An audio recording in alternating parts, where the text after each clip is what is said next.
And we are on. All right, y'all. Finally, man. So, welcome to the channel, man. This is my debut for Kundalini Crazy channel. This section is specifically going to be called Food is Medicine. I have different categories that I'm going to be doing different things, which I'm going to wait till I do a video in that category to address that. But thank y'all for tuning in. This channel, man, this food is medicine section, just to give a quick little introduction about that. I was studying melanin for about a year and a half, putting a PowerPoint together, and it's gotten so big where the transitions, I just divided them up into sections that I call chapters.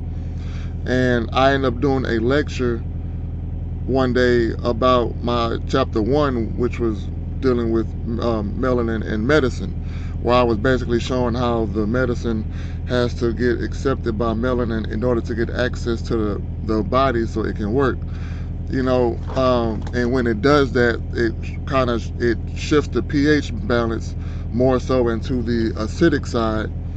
And when that happens, your body starts to make less melanin. And when your body starts to make less melanin, they actually, scientists, they actually associate that with diseases, which the less melanin that your body makes, the more prone your body is to getting sick.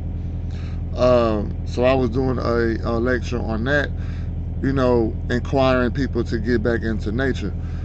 The problem was with that lecture, I was doing a lot of exposing, but I didn't really have a solution. As far as I was saying get back into plants, but I wasn't studying plants. I was so focused on the exposing part, I wasn't studying the plants. So I started studying the plants, looking at the vitamins and minerals and other phytochemicals inside the plants, and that's what gave me the idea to wanting to be a natural healer. Good. But the problem with that is, because I'm new to that, I don't really want to be the kind of person to be on YouTube, or any other platforms trying to tell people how to be healthy if my body is, messed up. So I created this channel to where I can document my own healing. What's going on with me? Am I dealing with any, health issues? So what I decided to do was document my own healing. I'm going to be pulling up my x-rays. I'm going to be pulling up my blood work. I'm going to show it all, and anything that's in the red, we're going to highlight. I'm going to probably have to separate them and make different videos because it's going to be too big, but nonetheless, we're going to go over it. And if I can show what that is, what it's going to cause, where it even came from, and how to fix it, reverse it out of my body, with, according to scientific, studies, I'm also going to be using the scientific studies to prescribe myself with natural remedies like fruits, vegetables, and herbs, and keep on doing 30-day updates on my blood work, showing the before and after to see if what I'm doing is working, and if I'm able to, take things out of the red into the, safe zone, showing that I'm actually reversing whatever health issues that I may be dealing with. I'm hoping that can make me certified, at least in that department, where I will be able to speak on it. So in order for me to heal others, I have to heal myself first. So that's why I created this channel. But when you're dealing with holistic healing, it's not just about the food. You have mental healing, spiritual healing. So that's what's going to be taking place with these different sections I have in my channel that I'm going to wait when I do uploads over there to address. This specifically, food is medicine, is about the food itself. This is on a dietary healing standpoint. So that's what gave me the idea to create this channel. So I tried to make that intro as quick as I possibly can. I don't really want to make my videos long. I don't know how long this video is going to be, but what I will say is I'm going to be making a double upload. This video, I've been trying to do this video since last year. It's April 9th. I had to buy a new laptop, long story short. And because I've already done more research and I already got my second episode finished, I've learned so much from my second episode that it actually helped me make changes in what I'm going to be doing for my first episode. But putting my second episode information in with my first one will be kind of a reach based on what I'm going to be talking about, which is why I'm doing a double upload, because I don't really see the point in going to finally updating or uploading my first episode knowing I've made so many updates and changes. I'm not going to be following that procedure for 30 days. I'm going to be doing what I'm doing now based on what I learned from my second one, and that's what I want to be able to keep up to date with you guys. So I'm gonna still go through the process and put this first one out here because this still is important. You know what I'm saying? As a matter of fact here, I want to go ahead and get started. So this is going to be my disclaimer here. Alright, so it says the information in this video to the audience is not a substitute for professional medical advice. Please consult with a doctor or any other certified medical professionals for health advice. I'm not a professional, alright? This is for information and entertainment purposes only and will not be responsible for anyone who uses this information as official medical advice. So I may jump to this disclaimer once or twice while I'm talking, just because of how I talk. I may start talking like I'm telling you how to do it, but really this is just me talking about me. So with this first video, what am I going to be talking about? So as you can see, I'm inside of a semi truck. I am a truck driver. It's very hard for me to heal myself the way I need to inside of this truck. As a matter of fact, I'm really trying to make this my last year in this truck at the most, by the time, by May next year, which is when I plan on, finally moving into this house that I'm having to get for this, after the wedding and everything. So I'm trying to cross over into the medical field. So I'm doing certifications to try to get me a 1 foot easier in there, while hopefully, if this works out properly and I can, and my information is correct, I can use this to help me, be more successful in that category. So by me being a truck driver, I need to stretch, exercise, obviously, and one day I wanted to go to an actual chiropractor building just to get readjusted every time I come home. Didn't really think nothing of it, to follow the procedures and paying for an x-ray. I figured it'd be good just to see what's going on, if it is anything going on. And come to find out, my body is more messed up than what I thought it was. So we're going to go over my x-rays today, and we're going to see what issues that's causing, and then that's when I'm going to go into what I should do to help. So with that disclaimer being out the way, let's get started. So this is my x-ray right here. As you can see, the date was 2023. That was last year. Don't remember if it was September 7th or if that was July 9th. I don't know how they wrote the date. I never even thought about asking because I remember when it was at that time. But I don't know if it was July or September, but nonetheless, that's how long I've been trying to work on this PowerPoint. Or trying to put it out there. So the yellow was...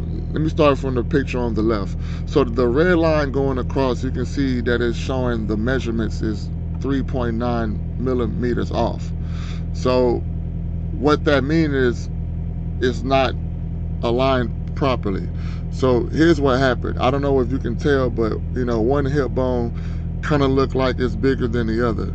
So what happened is, so this is my right hip, okay? So I'm facing you. So what happened is my right hip slightly rotated a little bit to the left. So I'm straight, and then it kind of rotated a little bit to the left. So that's what happened. And that's affecting the picture on the right, because when you think about how Jenga works, when you turn the base, everything else starts to rotate.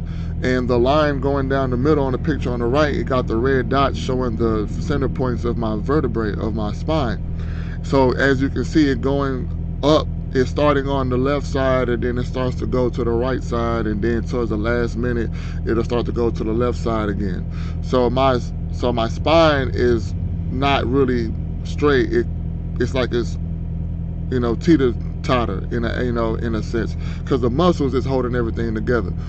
But the reason why that's happening is because me driving So, you know, I got my right hand on the steering wheel, so my left arm is on the windowsill, and even flip it. Sometimes I have my left hand on the wheel and my right arm is on the armrest and I'm leaning this way. So constantly leaning back and forth is really what got me in that situation. Just bad posture overall. You know what I'm saying? So I just wanted to highlight that because that's not all that's taking place here, but that's what's going on in this picture that I want to talk about. You know, that's just crazy. Now with this next picture, of course you see the L that's showing my left side, so I'm facing the right. All right, same thing with this side too, if I didn't say that. So the red line is showing my actual curvature where my vertebrae is at. The green line is showing where I'm supposed to be. You see that? So I have excess curvature. It's too much. I'm curving my spinal cord too much because in between the vertebrae you have something called intervertebral disc, right? So these discs is very lubricated and they have a lot of liquid gel that they call hydrogel inside of it. And even though I have this curvature, it's too open on right side, on our right, looking at the screen towards my stomach, it's open too much, which means that on the back side everything's compressed and like it's coming together. And that can do a lot of things. It can cause back spasms because it's pinching the muscles together, which if I don't stretch consistently, I could wake up and have some, real stiff areas. Like I can have a real stiff body. I can feel it. It'll just take a while for my body to relax as I wake up, and then I can finally start stretching that area, breathing right, and I can just feel it. But I can definitely feel it. I don't have back spasms a lot, but it will happen if I don't take care of myself. And another thing that can happen is it could pinch these discs and cause leaky disc, which I don't have, thank goodness. But another thing that can happen is you have the central nervous system coming from your spinal cord, and you got these nerves that come out from both sides. So what can happen is by it pinching on the back end, it can start to pinch on the nerve that's coming out in between. And pinching on the nerve can definitely cause stress, and that's what I'm dealing with. I definitely have a pinched nerve. Don't know how many, don't know how bad it is, but I know that I do have it from time to time, or at least I feel it from time to time. It may be on there all the time, I don't know, but I definitely have it. And pinching the nerve, man, can cause a lot of issues. It could disrupt my focus, which happens because it be some days I just be wanting to study, I be wanting to research, and I just can't focus. It can cause insomnia, which I definitely have a lot of that going on, but I take advantage of my lack of sleep by reading. But when I am tired, I'm tired, I crash. But it's just that can be stressful because I have to drive. You know what I'm saying? But I will pull over and take an hour and a half nap. That doesn't happen a lot, but sometimes it will happen. But it's just a lot of things that I can really jump into, but I only want to stick to certain things that I'm trying to highlight based on what's all going on with me, especially with my second episode. Now, dealing with the picture on the right with my neck, okay? So with the red line, it's the same thing. That's where I'm at. The green is showing where I'm supposed to be. So if you look at the 3 red dashes that's at the top, they have a curve, while the bottom 3 is diagonal, but it's kind of like it's perfectly stacked on top of each other. So here's what's happening with that. So I talk about the leaning on the left and leaning on the right as I'm driving, right? Because I'm really just trying to stretch my back, you know what I'm saying? So I rotate a lot, try to, do this, and sometimes it doesn't really do anything. So what I'll have to do is sometimes, I'm driving, and then sometimes I'll just lean forward just so I can stretch my lower back. But because I'm leaning forward, I still need to see the road, so I tip my head up. And that's what you're looking at when you look at this picture right here, where it got that curve at the last minute. So I'm not supposed to have that straight, perfect stack anywhere on my spinal column. It's always supposed to have a smooth S. You know what I'm saying? But my S is too much. I got too much of a curve. And by me leaning forward and tipping my head up, I drive like that for a while. Because because of that, it makes my chest go in, which makes my back go in, and that's what's causing the picture on the left for my back to come in more and add that extra curve.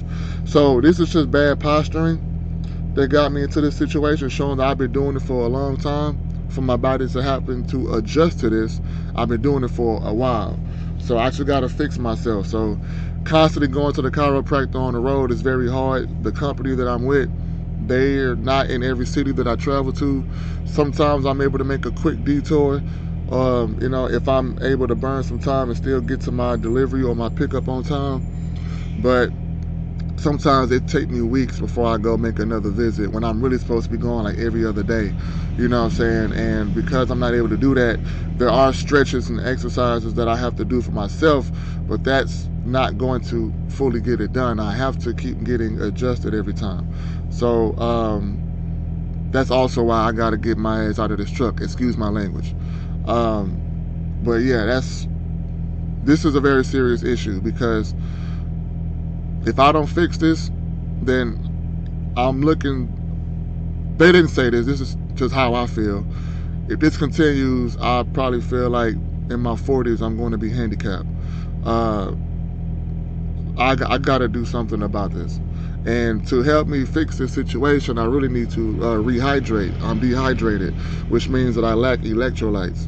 So just to go quick into the electrolytes, man, you know, these electrolytes, sodium, potassium, magnesium, calcium, these things have a positive charge, but they still have electrons in them. The positive charge is the protons. They lost the electron whenever they separated. So like sodium chloride, sodium and chlorine coming together, you know, it's sodium chloride, water breaks it up, but chlorine kept an electron for sodium, so chlorine has more electrons, so it's a negative charge. But sodium, because it's one electron less, it now has more protons, so now it's a positive charge. But because it still has electrons and it's a mineral salt, it is a electrolyte. And this electricity gains the attention of water to keep the cells lubricated, which is what hydration is. So drinking H2O, hydrogen and oxygen is not a mineral, so it can't be an electrolyte. So you can water the cell, but if you don't have the electrolytes to keep the water around it, the cells won't stay lubricated. The water's going to eventually leave, and then you're going to be thirsty again. You're going to keep drinking. So I need electrolytes. And when you learn about the disc and what makes these discs, they mainly made of hydrogen, carbon, and oxygen. So that's really how I look at it with glucose and fructose, which you get from your fruits and vegetables, which also have water content to have electrolytes, because it has these electrolytes in them and these minerals in them that your body uses to build a new body. Every 7 years, your body makes a new body, right? So, you know, me being 35 according to this calendar, 7 years ago when I was 28, 7 years later now I'm 35, I have a completely different heart, new liver, new kidney, new eyes, like everything is different. 7 years from now I'll be 42, I will have a different body. Your body is constantly getting rid of old cells and repairing them with new cells. So what I do within my body in these next 7 years is going to really determine what happens to me in my 40s.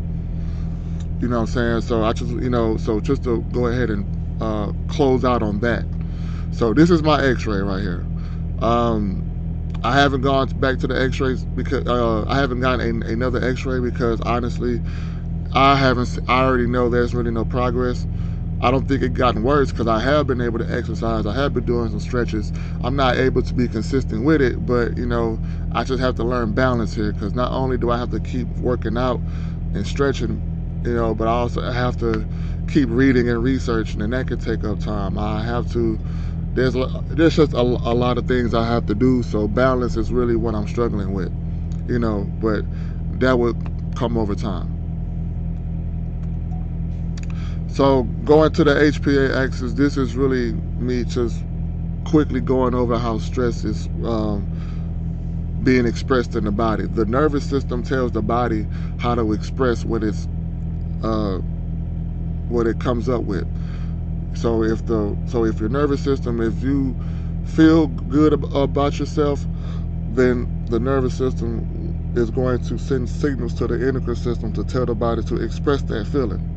So if you see something that see something, hear something, feel something, experience anything that you don't like that's making you unhappy or unpleasing, most likely the body is going to just translate that into stress, and it's going to tell the body to express stress.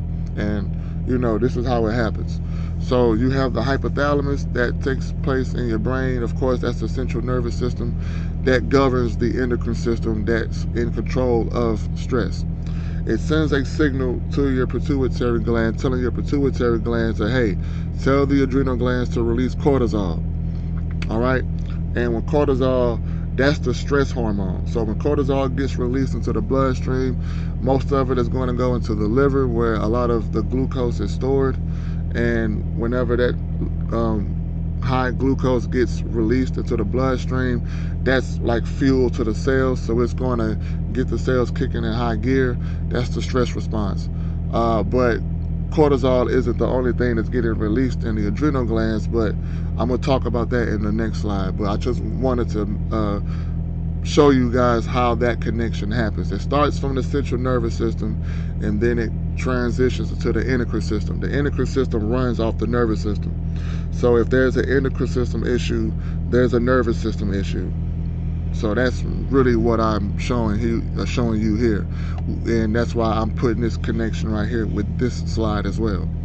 So because what you learn is, and this is crazy, because I didn't even know that this was even a thing. When your body is going through stress, vitamin C gets released from the adrenal glands. Your adrenal gland stores this vitamin C. Your body uses vitamin C everywhere, but it's stored in the adrenal glands, and it gets released in a stress response. So whenever your body is responding to stress, vitamin C gets released. The reason why vitamin C is important is because it's a few things. One, it's an antioxidant. The reason why that's important is because whenever this glucose gets into the bloodstream and it over accelerates these cells to get them to work a lot faster, you have mitochondria inside of these cells that help makes ATP, which is adenosine triphosphate, which makes energy. For other entities like enzymes use a lot of phosphates to help activate and deactivate, turn things on, turn things off, to make your body move the way that it needs to move. Because your enzymes is really what's used and to actually break things down and bring chemical reactions together. You need enzymes for that. So while the glucose gets broken down and utilized in the cell, you need calcium to use for cell signaling, which is why I have the hyperparathyroidism in here, because that's constantly being used. So the way that works is this. So according to what I've been seeing, right, calcium is used in a lot of things. When it comes to your nervous system sends signals to the next cell, in a space of neurotransmitters, leaving from one cell to the next, right? So your nervous system uses calcium to release that neurotransmitter. So your cells need calcium to do that, just like your pancreas needs calcium to release insulin. So calcium is used in a lot of ways in the body. Your mitochondria uses calcium too. So whenever your cells is receiving a lot of this glucose and it's starting to go into overdrive and it's starting to work a lot faster, your mitochondria needs to keep up, so it's going to need more calcium. So when that happens, the body is going to have to start stripping calcium from the bones to put the calcium into the bloodstream to go into the cells, but it's too much. So the mitochondria is going to get packed out, and it's not going to be able to keep working like this, and that's going to stress the mitochondria out. When you stress the mitochondria out, it's going to malfunction, and then it's going to create something called free radicals, which are unpaired electrons. 99 times out of 100, they're going to attach to the wrong thing, and when they do, they cause cellular damage. So antioxidants are able to donate electrons to neutralize these free radicals to stop it from damaging the cell. So that's why vitamin C gets released in a stress response. But also, vitamin C is also used to make connective tissue. Everything in your body is made of cells, and they all have extracellular space that's like used as connective tissue to keep one cell connected to the next one, like collagen. That's what vitamin C is mainly used for.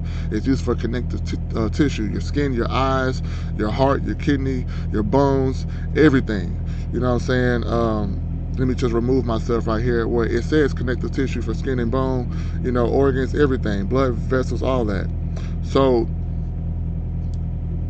the free radicals damage these things. It damages your cells, it damages the area overall. So vitamin C is sent not only to neutralize the free radicals, but it also has to be used to repair the damage that the free radicals have done. So that's what vitamin C is doing. The problem is your body doesn't make vitamin C. So you need to replenish this, and that comes with your diet and what you're eating and drinking. You have to be taking in this vitamin C. Right, so the cortisol is the high glucocorticoid, right? Because there's different ways that this can happen from the bones. Epinephrine can hook up to it, you know, the parathyroid hormone. A lot of things can happen. So when your body expresses stress, you have high cortisol into the bloodstream, which is the high glucocorticoid. So when that goes into the bone cells, you have osteoblasts, osteoclasts, osteocytes, all these different types of bone cells. The osteoclast is what's communicating, letting people, you know, these cells know what's going on. Osteoblast is what's used to build bone. Osteoclast is what's used to strip bone. So whenever you get this high cortisol being fed, and it gets into connection, because the blood circulates through the entire body. So because your bones need blood too. So whenever this high cortisol is going through the bloodstream and it gets in contact with the bone cells, it's going to start doing more damage to the cells. So whenever it does damage to the cells, your DNA, your genes will start activating and deactivating. It'll start switching. It'll say, okay, we're finna stop making so much osteoblasts because it's being destroyed. So now, because this is compromised, we need to make more osteoclast cells. So the bone marrow is gonna, you know, it makes stem cells. Stem cells turn into whatever cell the body needs, and then it goes to that area. That's how you regenerate a new body. You know, whenever your body is getting rid of the old cells, stem cells turn into whatever cell the body needs and make a new cell, and then it ships it to that location. So the bone marrow stem cells is going to start making more osteoclast cells, and that's going to start helping strip more bones. You know what I'm saying? Because they're compromised, they're damaged, so they got to go. You know, so it is what it is, but there's a balance, because you need osteoclast cells to take out the old cells, but there's a balance. So you don't want to have more osteoclasts and osteoblasts, but that's what happens in the stress response, especially dealing with me. And I'm just highlighting this because of my x-ray. So not only do I have bad posture, but I'm also facing osteoporosis, which is decreasing the bone density, making my bones very fragile and brittle, and they can break easily over time. So I may be being dramatic here. I haven't really looked into it because I'm still studying, right? But you know, just to be dramatic here based off this knowledge, I don't want to have brittle bones while I'm trying to get readjusted and then something crack. You know what I'm saying? Like, I don't know if I'm being dramatic or not, but that's what kicks in. Until I learn that, that's how I'm going to be thinking. But you know, me having bad posture, trying to adjust myself so I don't be handicapped as I get older, while having weaker bones, while having a pinched nerve, causing me to, you know, have insomnia, a loss of focus, affecting my memory, because that can happen. You know what I'm saying? A lot of things. It can affect my digestive system because my nervous system runs my entire body. You know what I'm saying? But these certain nerves that's being pinched is attached to certain organs. So I don't really know what nerve is pinched, you know what I'm saying? But I know that it's pinching, you know, so this is just crazy here. You know what I'm saying? And that's why I have dopamine written up here on the note, because vitamin C is used to make that happen. Like, the transition is very important, because you need dopamine, you need norepinephrine, you need epinephrine, you know, you need all this. This is very important because dopamine is when you feel good. So the opposite of feeling good is feeling bad, but feeling bad is stress. So if I can make more dopamine, I can stop this from happening, but it's easier said than done. We know that. You know, so this is just a crazy issue. As far as the vitamin D deficiency and the parahypothyroidism, I put that in here because I'm actually saving that for my next video, but I wanted to put it in here just to leave a note for myself when I did it at that time. I don't need it now, but I did it at that time because this is dealing with the liver. Stress does affect the liver as well. It affects the kidneys, it affects the liver, it affects the nervous system, it affects everywhere. So I could really talk about the liver, you know what I'm saying? But I don't really want to touch on this until my next video because that's going to deal with my blood work. And that's going to be a whole nother PowerPoint, you know what I'm saying? But this is just a serious issue. You know, this is just super, super, super important that I get this. If I'm able to go to the, you know, the chiropractor every other day, one day, it's still going to take months for me to fix this. You know, maybe even a year or two. I don't really, you know exactly how long it'll take, but it's going to get harder the older I get.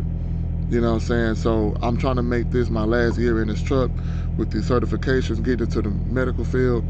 I can be home every day. I can have a set schedule so my circadian rhythm can be more on point, because that's messing up, because some days I have to drive at night and some I have to drive in the day, so it throws my sleep pattern off.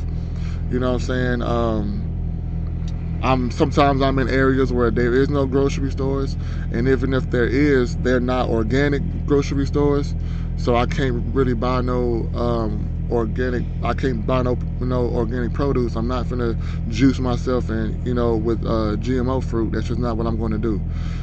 So getting out this truck and having a set schedule, and especially in the medical field, I would love that. But to be home every day, have a set schedule, go to the chiropractor every other day like I'm supposed to, having access to, a Whole Foods or Sprouts or whatever the case may be, natural groceries, to buy some organic food all the time, I could benefit from that. The herb shop is not that far. I can go there and re-up. I order online if I have to, but it's just very hard trying to fix myself in this truck, and I'm really trying to make this my last year, honestly. So this is the last one that I want to show y'all. So this is the intervertebral disc. Let me take my camera off.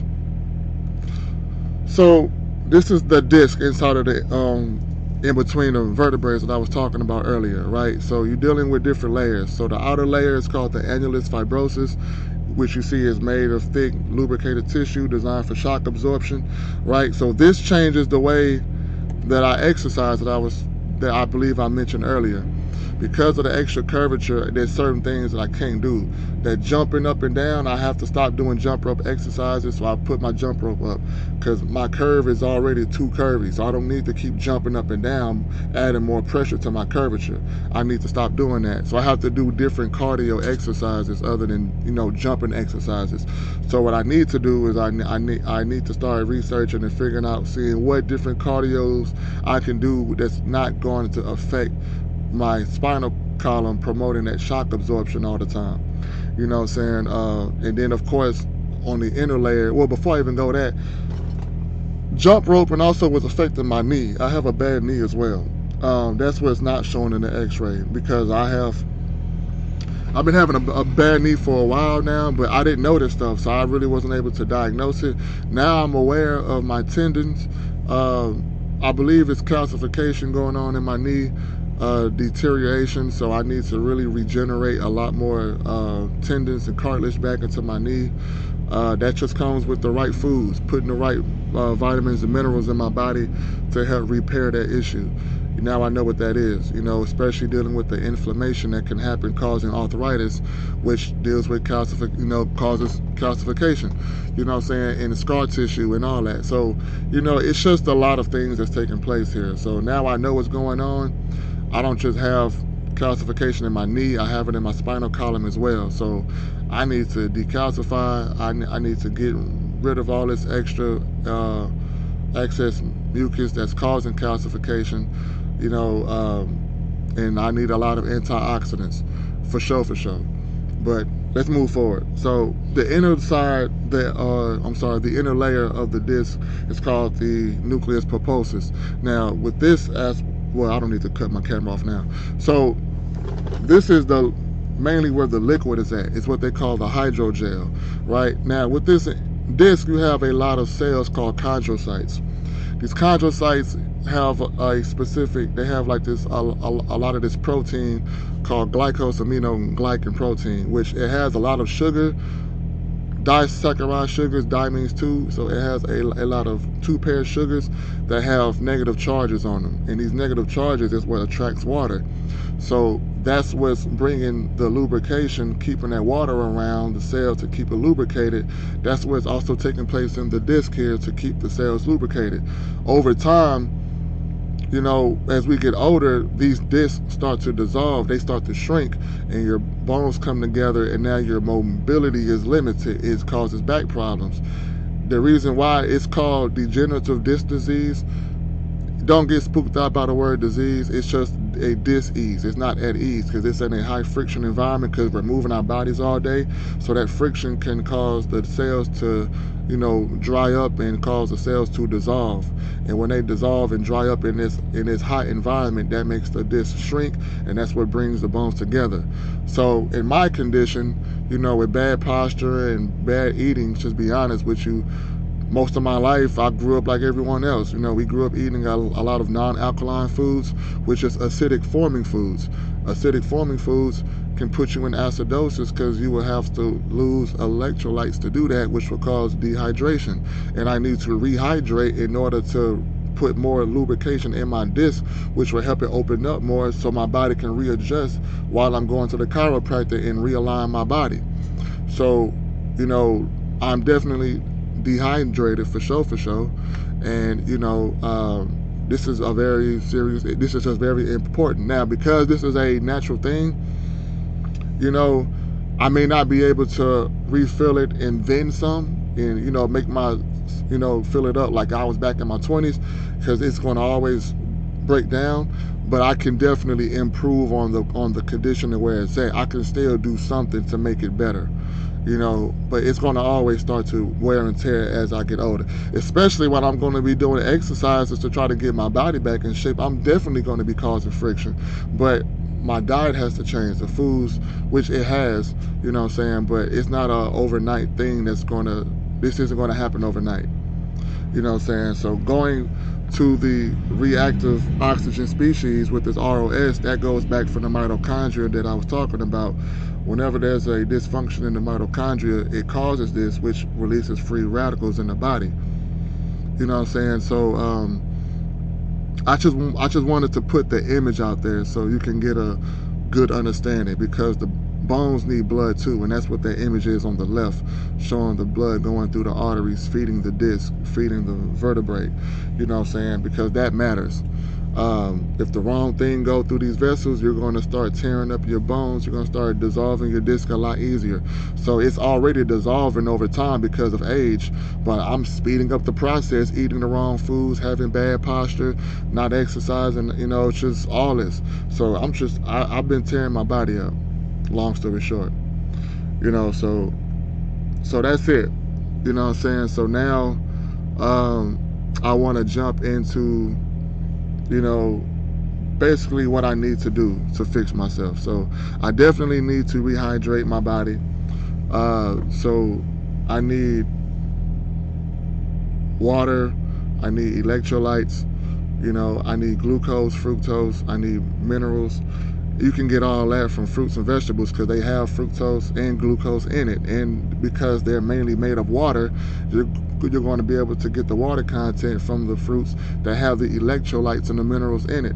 So I just don't see why I should go anywhere else. That's really where I'm supposed to be in the first place. So to rehydrate my body, man,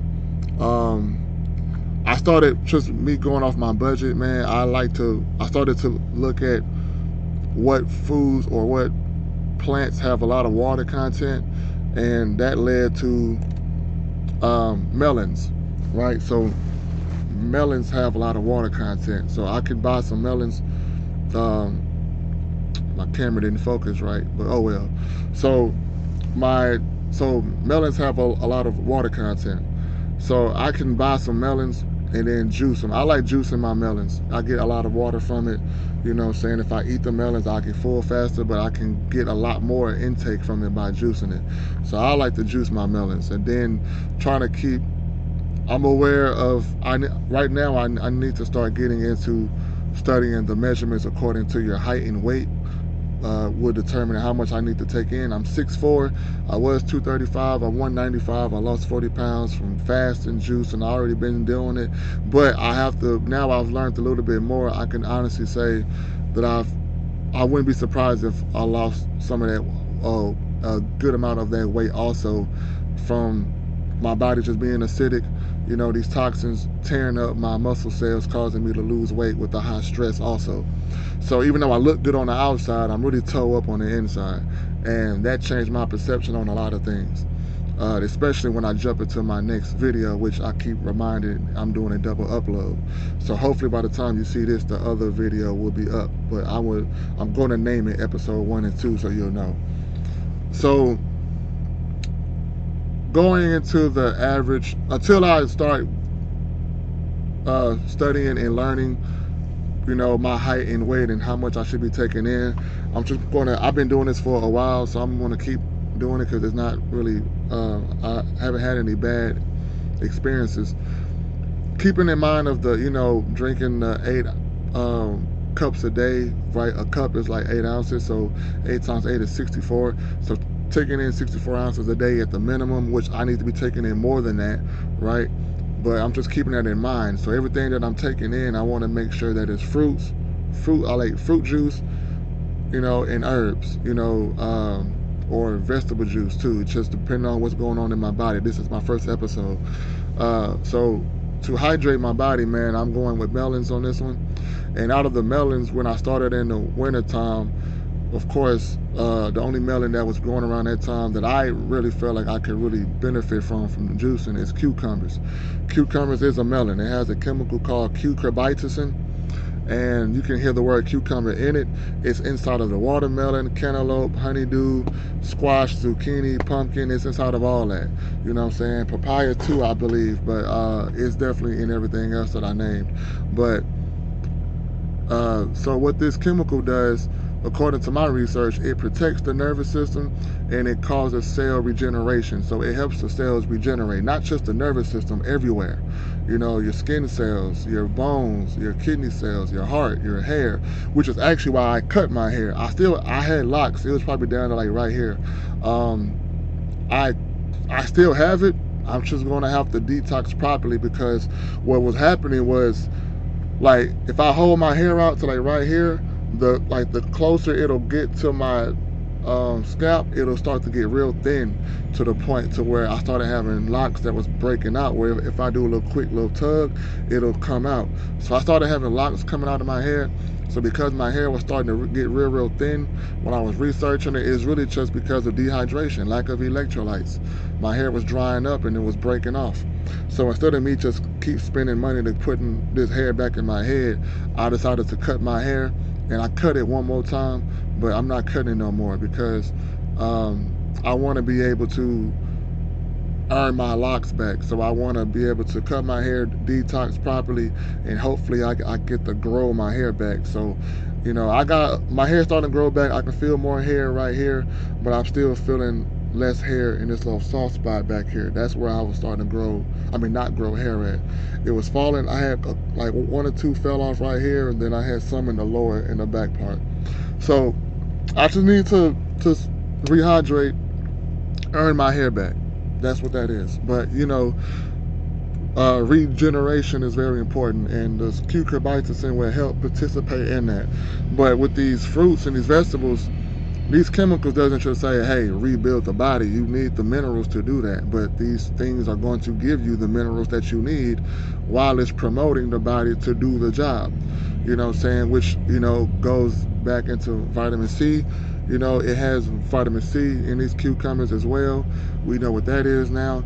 But also has some vitamin K in there. Vitamin K is actually going to be used I'm going to highlight that for my bones, because with your bone cells you have vitamin K dependent proteins, which is vitamin K dependent. It needs vitamin K in order for the cell to accept calcium to help you get your bones back dense.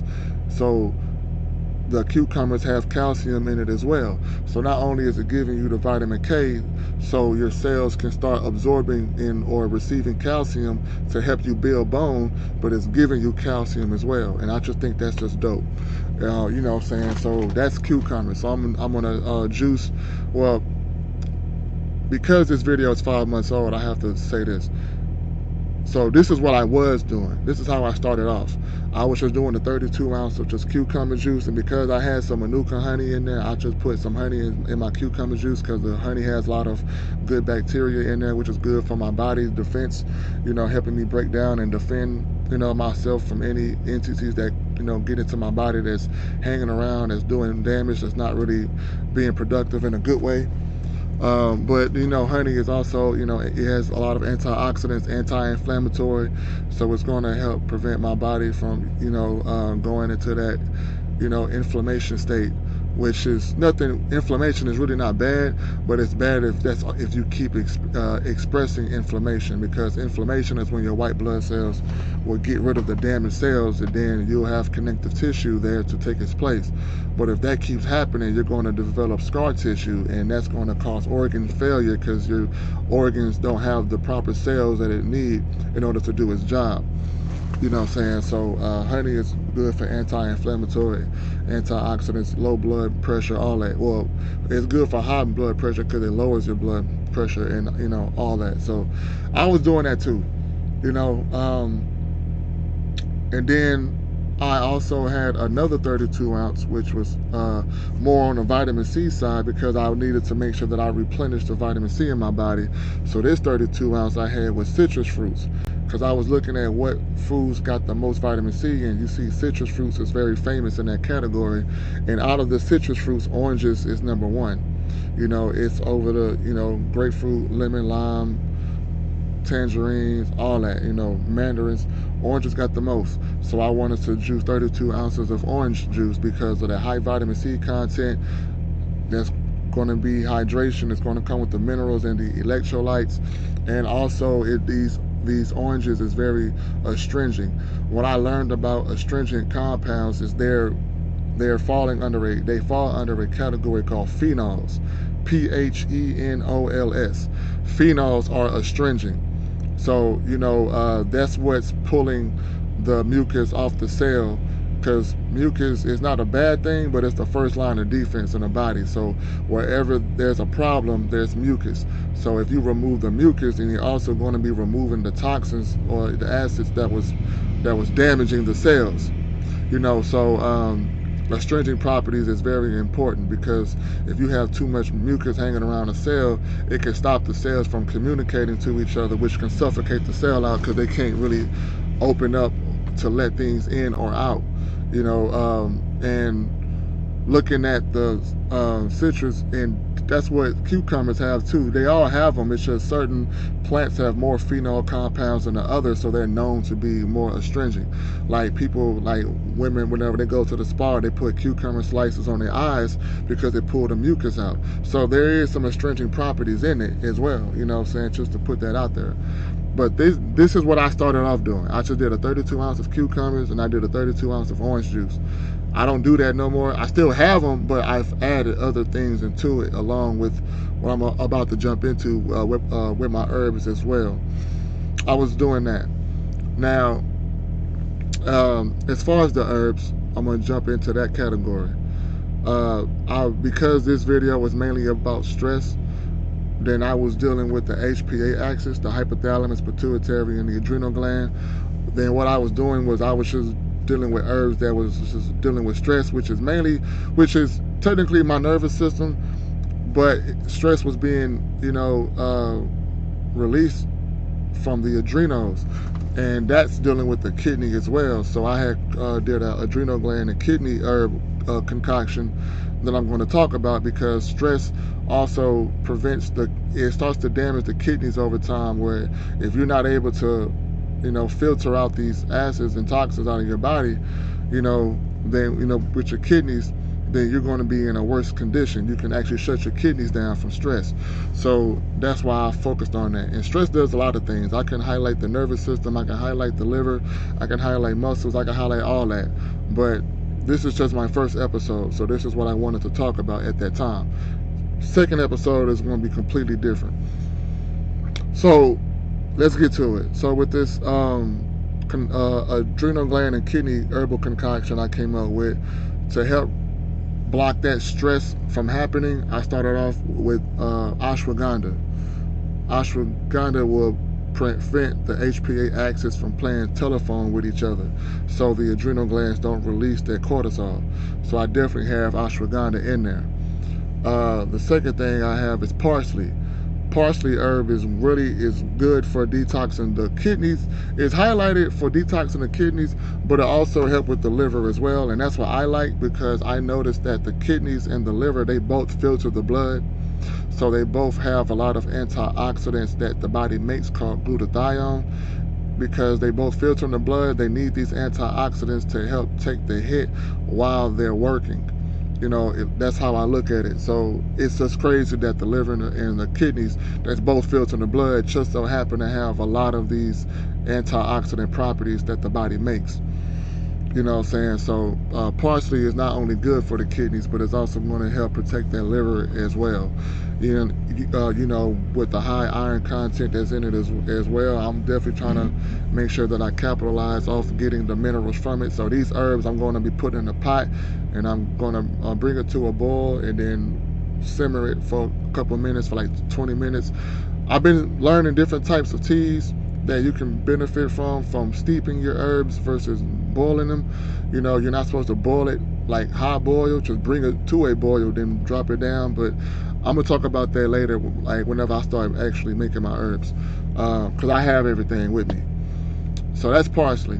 And parsley is also a diuretic. I want to add that in there too. A diuretic is mainly like a water pill. It's going to help you flush your kidneys out, because with your kidneys use sodium and water. Well, it uses sodium to bring water back into the bloodstream. So sodium and water, most of that equally amount gets reabsorbed back into the bloodstream, instead of going into the bladder, filling up your urine amount so you can flush it out. That's called reabsorption. So being a diuretic, it's not going to reabsorb the sodium and water back into the bloodstream. It's just a one-way street.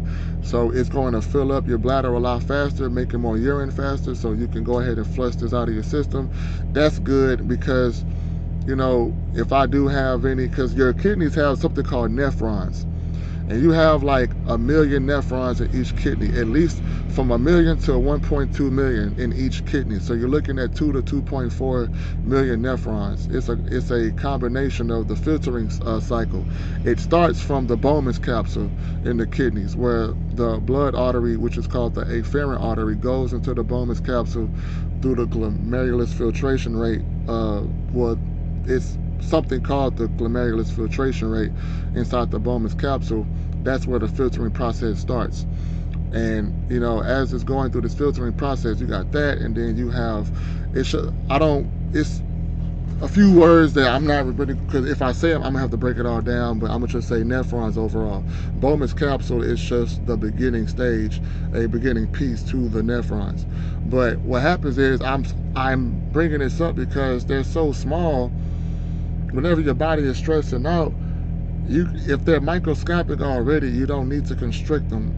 You don't need to bring any damage inside of them, because what's going to happen is they're going to close up, and now you have less nephrons, which means that you have limited access, and now you're not able to filter as much as you used to. So if you have 55 exits and then 30 of them close, you're limited on your way out, and that's going to cause the body to back up. And you don't need your kidneys backed up like that, because it's all going to be in the blood, and stress would do that to the kidneys. So being a diuretic and having all these antioxidants and astringent properties and helping clean out the body, while these herbs is going to eventually help the kidneys open up the nephrons. Being diuretics, this is going to be flushing everything out. We're not reabsorbing nothing, even though the body won't reabsorb it. It's just you just need to keep flushing. It needs to be a one-way street. That's how you really get to clean your kidneys out, because your kidneys is designed to get rid of cellular waste. And if you got plaque build up, clogging these things up, that's you have cellular waste inside of that. So flushing is just the best thing to do for your body, and that's what parsley does. The third herb I have now is juniper berries. Now with juniper berries, it's a berry, so it has anthocyanins in it. And as a matter of fact, while we're talking about berries, this would be a good time to add this in here. So with the juniper berries, the anthocyanins give the berries the pigmentation of the berry. These have antioxidants also, right? But berries have certain type of antioxidants that can make it to the nervous system to help be antioxidants for the nerve cells, protecting the nervous system. But from what I've learned about these anthocyanins, they also actually help activate more white blood cells. T cells especially, which is what's needed to get rid of any bad compromised cells so your body can make the stem cells replace it. So that's part of detoxing too. Sometimes some cells they just can't get saved. So, you got your mitochondria doing apoptosis, but you also got your white blood cells taking place too. So, juniper berries having these anthocyanins, that's what it's going to do also. But the anthocyanins from other berries like blueberries, strawberries, raspberries, blackberries, these berries I'm going to be eating. Because when I need antioxidants, and berries have the most antioxidants. So because berries have the most antioxidants, I'm going to be eating berries. Blueberries have more antioxidants than all of them, but I'm going to be eating all of them because different berries have different things that you can gain from. Like strawberries have iodine in it, and iodine is used to help make the thyroid hormones, which deals with metabolism, which goes back to acidosis, because it's really metabolic acidosis, which metabolic is metabolism, and metabolism is controlled by the thyroid. So in order to go through metabolic acidosis, it's like painting a picture with the kidneys. It's like while your kidneys is filtering out the blood, it has a lot of these antioxidants, but the body has to make these things, right? So that deals with metabolism. So as fast as your cells is able to utilize the nutrients that you're putting inside your body, it's going to use these nutrients to rebuild itself, to make a stronger offense and a stronger defense, to protect itself from the toxic waste products, the protons that's left over, these acids that's going to be damaging the body. It needs these antioxidants to fight it off. So if the metabolism starts to slow down because there's so much toxic in the blood that's backed up, these acids are starting to eat up the kidney cells, you're going to start losing oxygen. And when these cells lose oxygen, that's going to trigger something called a hypoxia-inducible factor, where basically it's telling your cells to adapt to its environment based on the oxygen that it doesn't have. So it's like you being in a closed room with limited air supply. You're not finna be jumping up and down and exercising and yelling and breathing all heavy. When you run out of oxygen, you're going to conserve yourself. So that's slowing down the metabolism. But by you slowing down your intake and your building process for you utilizing these nutrients, you're not replacing what you need fast enough, but these toxins and these acids are still piling up, and eventually they're going to start winning, where they're going to start compromising the cell. And if the kidneys is not able to do its job because it's so compromised, then that's going to cause metabolic acidosis, because the kidneys is not able to get rid of the acids, because the metabolism slowed down, because it's getting jumped, and that's what stress, can contribute to, So juniper berries, so antioxidants is just very important, So I just really need juniper berries also, because what they like to do is they like to get rid of calcification that take place, especially in the kidneys, in the urinary system, the renal system, the kidneys and the bladder. Juniper berries is really good for getting rid of calcification in that area. Uric acid especially, uric acid is what's left over from you eating meats, like it comes from adenine.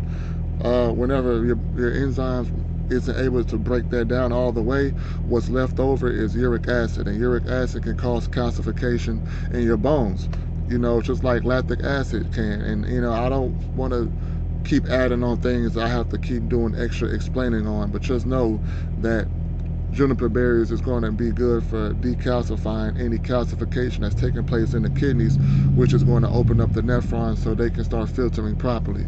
And because whenever because if that's not happening, then that's going to keep on promoting more stress. That's why I'm saying all that. So while my body is in stress, I still need to work on cleaning my kidneys out anyway. So that's that. And of course, juniper berries is a diuretic as well. The next herb I have is plantain leaf. Now, plantain leaf is, from my understanding, is super astringent. It's one of the most astringent herbs that I've come across, that I've practiced and studied, practiced on myself with. I can feel the astringency, when I was putting it in a pot, making a condensed version of it.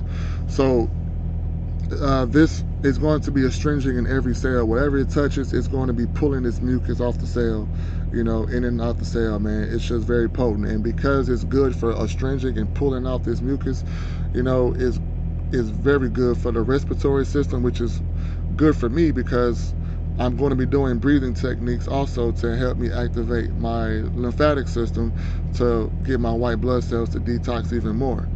You know what I'm saying? And I'm going to talk about that when I do my exercises, so I just don't want to jump into too much of that. But plantain leaf is very astringent, so it's definitely going to open up, pull any mucus that's hanging around in my kidneys, my adrenal glands, my liver, my lungs, everywhere in my body, it's going to be there. So it's very powerful. So I'm definitely going to be jumping into that. I like plantain leaf. My next herb is going to be gravel root. Gravel root is astringent as well.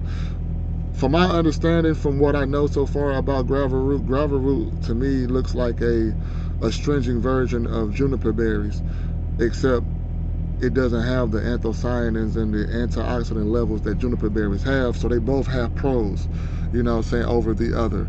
But overall, it's like I look at it like a astringent version of juniper berries. It's going to help. It's a diuretic. It's going to help get rid of this, calcification in the kidneys and the urinary system. It's going to help break down this uric acid, get it out the body.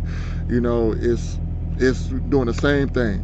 You know what I'm saying? So I definitely like it because I know that it has more mineral content than it does with the juniper berries. So that's really going to be beneficial for me, and that's really why I got it. And then, of course, I have hydrangea root. Hydrangea root is one of the most decalcifying herbs that I've come across. So I like hydrangea root and plantain leaf together. That's just my preference. The most astringent herb that I came across, and the most decalcifying herb that I've come across. And that's a diuretic as well. But it's known for whatever cell that plantain leaf touching is astringent. Whatever cell that hydrangea root touches is decalcifying, if there's anything there. So I like it. So it's like hydrangea root and juniper berries, is dealing with decalcifying, and plantain leaf, and gravel root is dealing with the astringency. So we know that's a lot of phenol compounds, a lot of phenol antioxidants to be exact, and I need all of it. So that's my 6 herbs. So ashwagandha, parsley, juniper berries, plantain leaf, gravel root, and hydrangea root. I'm gonna put these 6 together, turn it into a tea, and I'm gonna, I'm gonna drink this 3 times a day. So now that I've got that out the way, I want to be honest here and let you guys know this. This is a new update that I've made for my kidney and adrenal gland. This isn't my original concoction that I came up with. I've changed my adrenal and kidney tea like 6 times already. Just learning, just constantly studying and constantly learning, making different changes. And I actually made a switch one day that I thought was helping me, but in the whole 27 days that I was taking this tea 3 times a day, I was actually making myself worse. And that's because what I did was I had juniper berries, gravel root, and then I had licorice root mixed with that. So what I was doing was I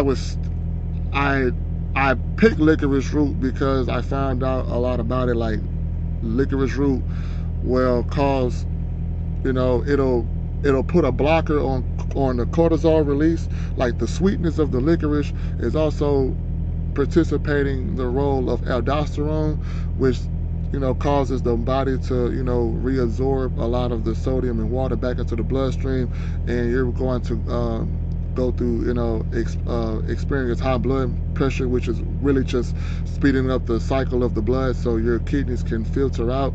So because the blood is cycling faster, it's making more urine, but because most of that sodium and water is going back into the bloodstream to cycle some more acids into the filtering cycle, it's really making your urine more potent.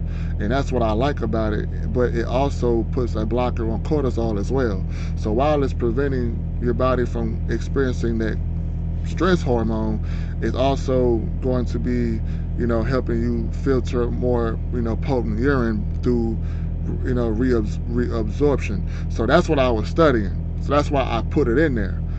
What I found out on my 27th day, when I realized that my heart was starting to bother me, was I found out that by the time I got done studying that, then I started to study the anti-diuretic and diuretics, because I wasn't paying attention to that at first. I was just trying to figure out why were people kept saying, if you have high blood pressure, stay away from licorice root. So I wanted to study that aspect.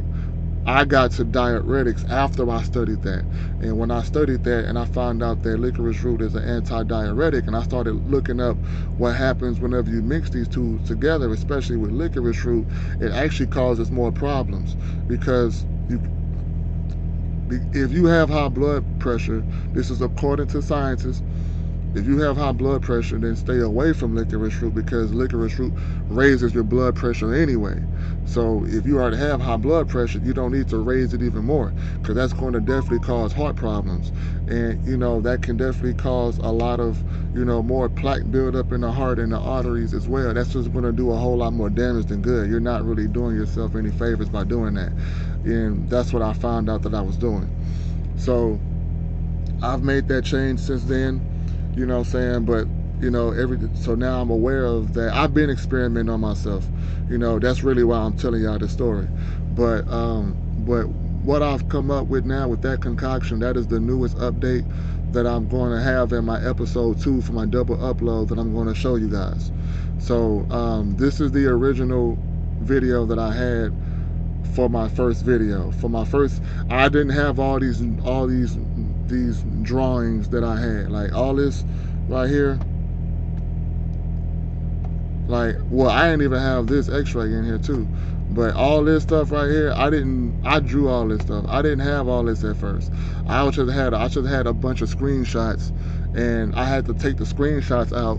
Plus I had my anatomy posters. I got different posters in here.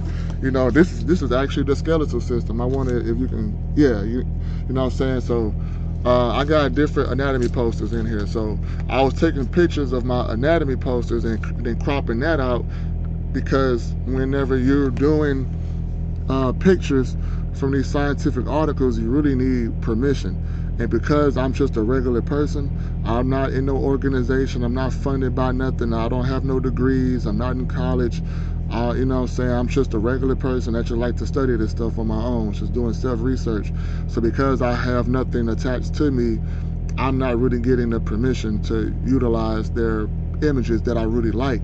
So the anatomy posters was good, but it wasn't really highlighting what I really wanted to highlight, and that's what made me download a app where I really get to start drawing, where I would start putting these images together, and then I'll make the background black. So as I'm putting, drawing these pictures, I'll just screenshot it, and then I'll just put it on my black background that I made for my PowerPoint, and then I just started typing this up. So I like this upgrade better. I really like this version better, because I know that we're more of an image type of person, you know what I'm saying? So that was the first drawing that I did. I did that on the app. I did it on my PowerPoint app. Horrible. So all of this was extra. Then I started downloading the app on this. But this guy right here,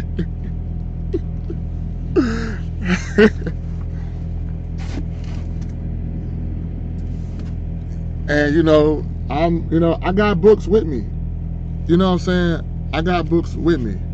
I got about I don't know how many books I have with me inside this truck, but I have a lot of books with me. You know what I'm saying? This heavy book right here. You know what I'm saying? This is a very thick book. This probably got I think over almost 800 pages. You know what I'm saying? I got a bunch of heavy ass books.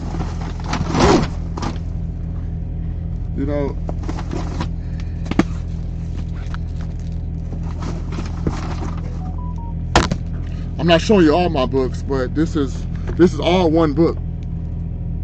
This is all one book. It took 3 books to make this.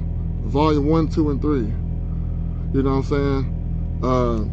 It took this is all one book. It just took 3 books to make it. So, disease of the hold on. Well, you can't see the glare, but this hold on. There we go. Diseases of the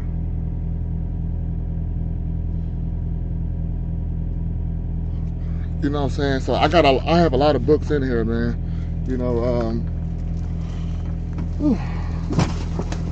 But I also know that you can't really just rely on just these books. You really need to be reading a lot of these scientific experiments. That's where you really get to see what's really going on. And it takes a while. I have a lot of articles that I downloaded. I need to print these out actually. Now I think about it. It takes a while, because while you're reading these scientific experiments, you're gonna come across a sentence where you're not gonna know what they're talking about, and you're gonna have to read another article to understand that, and it may take a day or 2 to understand that, just to get back to the original article, just to pick up where you left off, which was just that one sentence. So with that being said, I have a lot of articles that I've jumped in and out of that I'm incomplete on, but I have read through it because I needed to understand what was going on, because I have to keep jumping back and forth to understand what's happening. You know what I'm saying? So that's really what's taking place. But I'm saying all that to say, man, I'm studying, I'm researching. It's really hard for me to keep up with that in this truck. I'm limited with my time. So, so yeah, man, so this is the first episode. I'm going to do a double upload.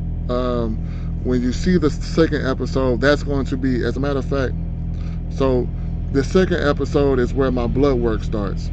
So I started studying blood work, so that way when I start getting my own blood work, I'm my own first test subject. I'm my own client first. I have to heal myself first in order for me to heal others. So I have to start studying blood work. That's how you really get to know what's going on in you. So you have some blood work you have to fast before you go, and some you have to eat before you go. So I did the one where I had to fast before I go because it was less, which was cheaper. So you know what I'm saying, I'm going to show you all that in the second episode. So from this point on, my episodes is going to be based on my blood work. Now I got this x-ray out the way. It's going to take me a while before I start going back into my x-ray again. There's no need for me to do another x-ray, even though it don't cost that much to redo it, because I'm still part of the program. It ain't gonna cost that much. As a matter of fact, if it was September, October, November, December, January, February, March, April, so it's been over 6 months, I'm gonna just go ahead and do it again, just to have a more up-to-date image.